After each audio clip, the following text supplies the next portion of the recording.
আজ ছিল ধানতেরাস আর আজ আমাদের অফিসে ছিল লক্ষ্মী গণেশ পুজো। আর এই সব অকেশনের দিনে অফিস যেতে অন্যরকমই লাগে, তাই জন্য আমি তো একদম সেজেগুজে শাড়ি পরে অফিস গেছিলাম। আর খুব সুন্দর পুজো হয়েছে, অঞ্জলি দিয়েছি, যজ্ঞ হয়েছে, সব কিছু খুব ভালো লেগেছে। তো দেখো আমার কপালে যজ্ঞের হোমের টিপটাও রয়েছে। অফিস থেকে বেরিয়ে তারপর চলে গেছিলাম একটুখানি ক্যাফে হপিংয়ে, স্টিমিং মার্কস বলে একটা ক্যাফেতে গেছিলাম। খেয়েছিলাম হচ্ছে মেল্টিং মাশরুম আর এই সসেজ পিৎজাটা।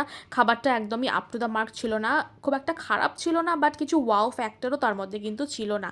তাও সেটাই আমরা সবাই মিলে একটুখানি খেলাম। আর ওখান থেকে বেরিয়ে আমি চলে গেছিলাম হচ্ছে দিয়া শপিংয়ে, মানে প্রদীপ শপিংয়ে, কারণ পরের দিন ছিল হচ্ছে 14 প্রদীপ দেওয়ার দিন। তো দেখো আমি এই ঘামতে ঘামতেই শপিং করে চলেছি। তো অনেক রকমের প্রদীপ কিনেছি, তোমাদেরকে দেখাবো কি কিনেছি না কিনেছি। রাস্তাঘাট তো ভীষণ সুন্দর লাগছিল, একদম আলোয় ভরা। আর চারিদিকে এত বাজি রয়েছে, সব বিভিন্ন রকমের প্রদীপ মোমবাতি।